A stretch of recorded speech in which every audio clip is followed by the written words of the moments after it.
Hey everyone, it's Candy, and this week, May 11th through 17th, we're going to be talking about mental illness, as it is Mental Illness Awareness Week. What is mental illness? Like, what's considered mental illness? So I'm going to give you the textbook definition of mental illness. The textbook definition of mental illness refers to a wide range of mental health conditions, disorders that affect your mood, thinking, and behavior. Examples of mental illness include depression, anxiety disorders, schizophrenia, eating disorders, and addictive behaviors. That's a pretty broad fucking spectrum, right? Like, so your addicts are mental disorders, your eating disorders are mental disorders, your anxiety, germophobia, OCDs, all of that, plus your schizophrenia and bipolar and mood swings, that's all categorized in this broad umbrella of mental disorder. Now, trigger alert, real quick, guys. I am not very PC. I don't know what causes triggers for everybody because everybody is different. What I can tell you is I am not PC. I go upon my feelings. I go by what I've experienced and what has helped me individually. I just want to talk about my personal experiences to maybe help somebody. Please understand that I do realize that some people are triggered by this, and therefore you can click in the top right X, if this is the right side, I'm not sure, to go ahead and click off, because I certainly don't want to trigger anyone. I want to try and help people and bring awareness to what this disorder, what mental disorder is, can do, does, how it affects your day-to-day life. That's what, my day-to-day life, that's what I want to talk about. So for any reason you feel that you could be triggered by that, just go ahead and skip this video, and I promise I'll be back with some funny, regular videos real soon. From a young age, I was diagnosed with something or another. I remember being a middle school kid and getting a call to the classroom that, oh, her father's here to pick her up to take her to the doctor. And I'm like, well, girl, there's no doctor appointment. And I walk in and my dad all like, shit-eating grin, because he knew something was up. Took me to a psychiatrist. I thought that the world was over. He had just taken me to a fat doctor around the same time. So they're telling me that, you know, fat and crazy. That's what they're telling me as a preteen, in a sense. My parents got divorced at around age 12. They realized I wasn't handling it correctly because I need to handle their fucking shit, right? But at the time, you do, as a kid, you take on things. And your parents don't help. They play little games, too, with each other and with you, and sneak this for me and do this for me and do that for me and make promises. And that's just the shit parents do. And then they wonder why I have fucking depression at 12 years old and am self-harming. So that led into a few visits, nothing major or whatever that I can really remember.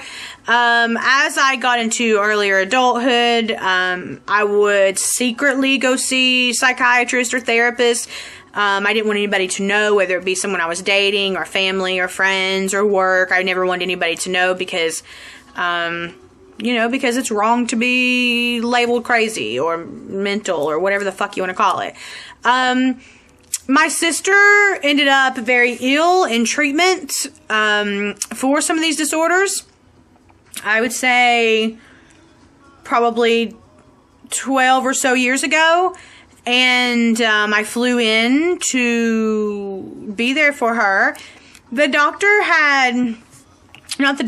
therapist or counselor had requested to have a meeting with my mom and my sister.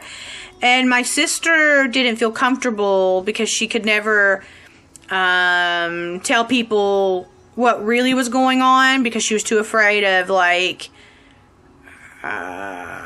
I guess disappointing my mom or telling her secrets or whatever it was. So she had requested I be in there for it because I will at least call my mom out. So then that happened. We went into the room and, they asked my mother. My sister had previously told them, like, yeah, she gives me pills and pot, or she did as young as like 12 years old or so. And, they asked my mom, and of course she said we were fucking liars. That's someone who's guilty typically will always say people are fucking liars. Always. Victims, they play victim and they do that. So anyhow, the therapist saw through that, and they asked her, they said, hey, have you ever thought about seeing a therapist, or have you ever seen a therapist? And she's like,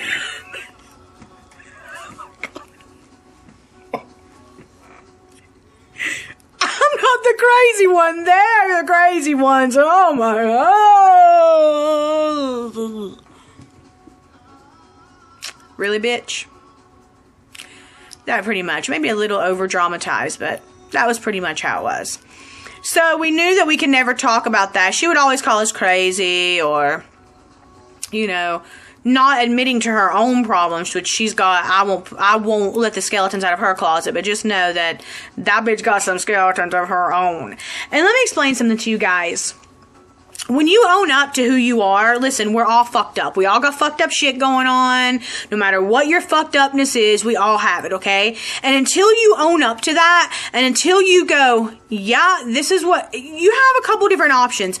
You can stand behind it. I mean, there are certain things that I will always stand behind of who I am. They're my personality. It's who I am. And nothing's going to change that. Now, I can hang on to certain things like that and be bitter and keep on with that, or I can move over to using it to help me, you know, fight through life and have everything I want and become who I want. So that is the path that I have chosen now. Approximately 10 years ago, I hurt myself, self-harming, and they put me in an inpatient treatment for a few weeks, and they then released me to outpatient program that I had to complete after 6 months. It took me 6 months to do it or whatever. And I had to go to this outpatient treatment 3 times a week. Met some really cool people there. Everything was pretty awesome. They required us to go to different meetings, whether it be AA, NA, CODA, some kind of meetings like that a couple times a week. They gave us plenty of tools to try and help ourselves. Typically, like when we did the definition here, you're going to see that addiction issues and mental disorder sometimes go hand in hand, because people self-medicate with things to try and fix their mental disorders or mental disabilities or whatever you want to call them, mental illnesses.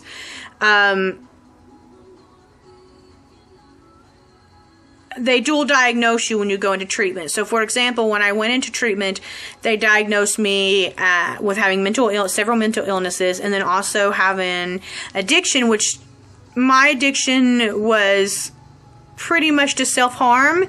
But, you know, you throw some cannabis, you know, I think I tested positive for cannabis at the time, and maybe some benzos at the time, because I was a party girl back then. So they lumped me in that. And it is very easy for me to be addicted to something, whether it's addicted to love, emotion, relationships. That's codependent. It could be whether it be a family member, a spouse, a friend, whatever. Codependent. Look that up. Seriously, I will link a book below called Codependent No More for you guys. And that book will change your fucking life. It changed my fucking life. I still will reread it over and over. I mean, it changed my life. And I'm not a reader. I don't read a lot, but I do a lot of self-help reading. And that is by far my favorite self-help book that I've probably ever read. That completely changed my life. Make notes in the margins, highlight. You will be astounded what that book does for you. If you really want to change, and you really, really, really... I'm not saying change. I don't want to say change, because for me, I wanted to change. For me, I didn't want to be laying around miserable all the time. So, and I didn't want to take medicine, because I felt medicine made me worse.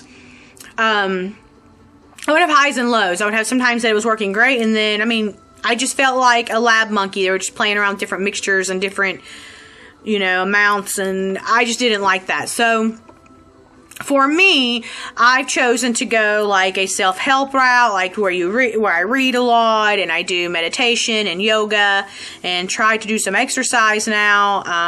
I hate exercising so bad, guys. But it does help. They say this is actually the number one thing for mental illness is to exercise. And I do know that when I do those things, I'm feeling a lot better. But back to my inpatient/outpatient treatment.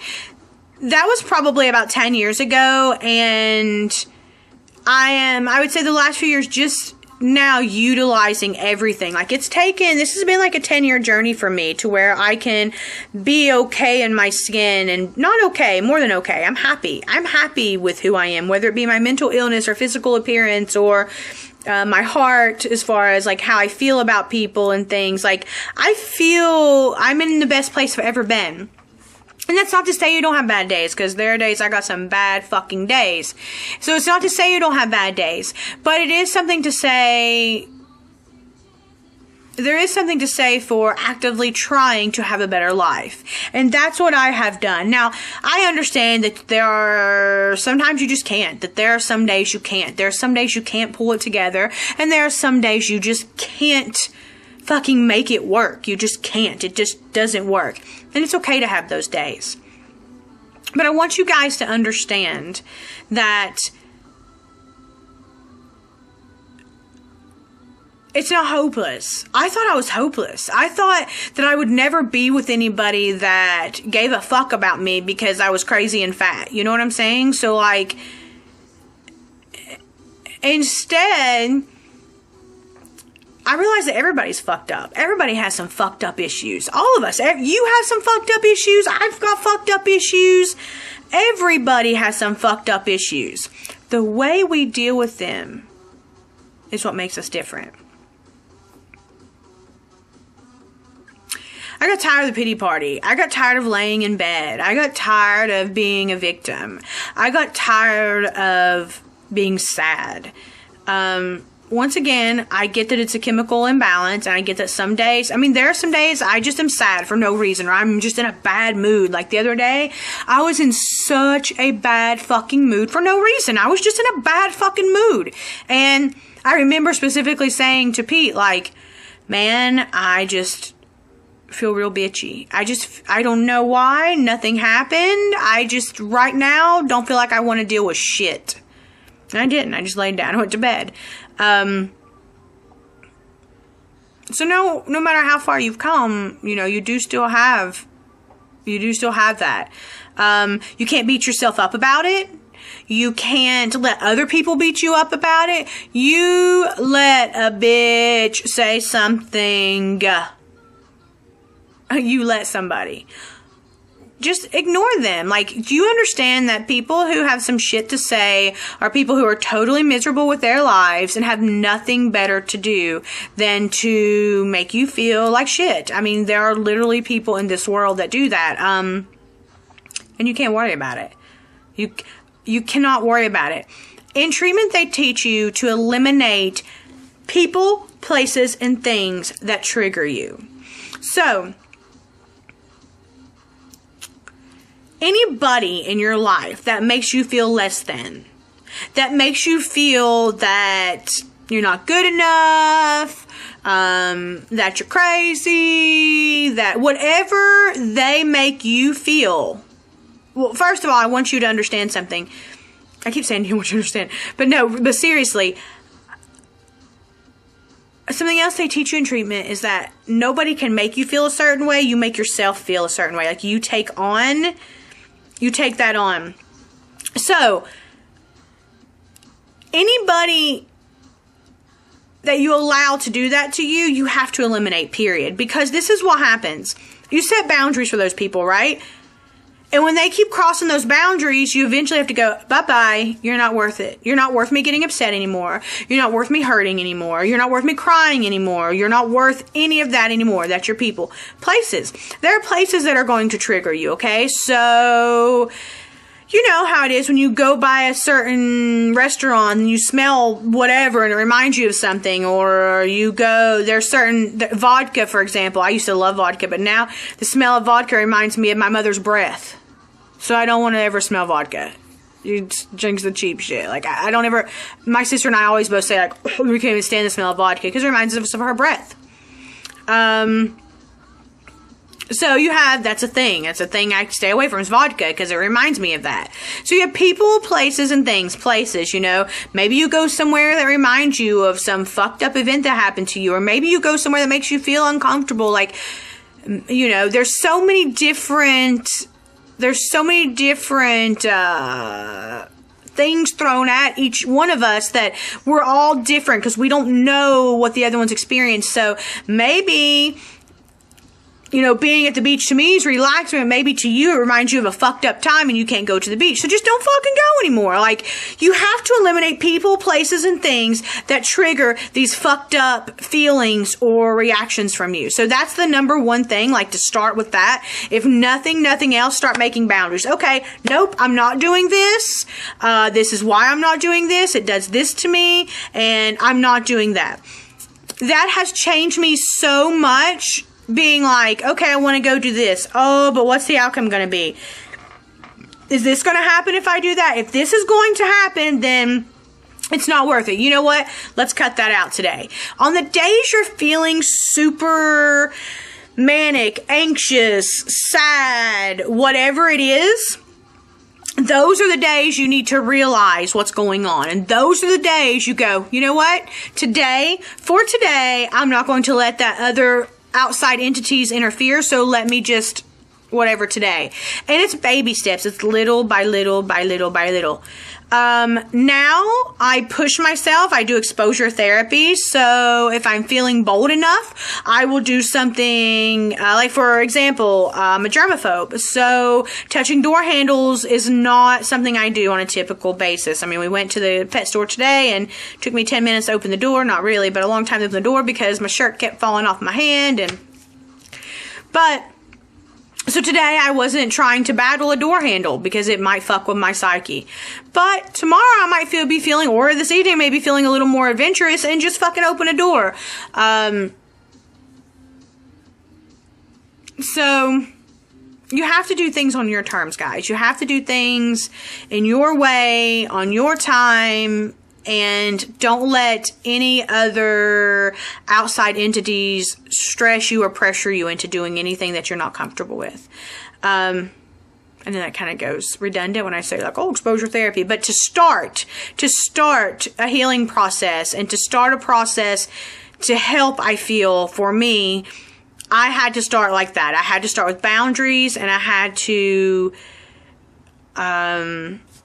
little by little just build up to where now I feel like I'm back to being a productive, like, I can go out and about and do things that, I mean, there were times I couldn't go out of my home. There were literally times I could not go out of my home. I could not go out of my house. They diagnosed me with agoraphobia at one time because I could not go out of my house because I was so fucking worried about all of the outside things, you know, projecting on me. And that's no way to live, guys. That's no way to live. So I want you this week to do something that goes out of your comfort zone and comment below on what you did and how it made you feel during and afterwards, because I know that feeling. I know that anxiety of like, oh fuck, oh fuck, oh fuck, oh fuck, oh fuck, oh fuck, oh fuck. And then you do it and then you go, what was I all fucking about? That shit was so easy. So find something, even though I say, like, make your boundaries. Do make your boundaries. Or do that. You know what? Or do that, guys. For right now. Do something. Make a boundary that... So do either one. Either do something that makes you go out of your comfort zone and like an exposure therapy kind of thing. Or... I know I keep going back and forth. I'm so crazy. See? Literally. Or... set a boundary that you've never set before with somebody, something, somewhere, whatever it is. Set a boundary. And let me know how that made you feel. Setting boundaries is really hard. And following your boundaries. Because people typically don't expect us to... people don't typically expect us to follow through with the things that we've said or say we're going to do or do. So, maybe do something like that, guys. That can be kind of fun too. So, my battery's dying. I've rambled so much. I have no clue how this is even going to turn out. But really, the whole thing here is just bringing awareness to mental health and to know that you're not alone. Really, it's just that simple. Like the YouTube thing for me was an exposure therapy is how it started. So, that's that, guys. I'll link some links below for you. Just know that you're never alone. It always gets better. Always, always, always gets better.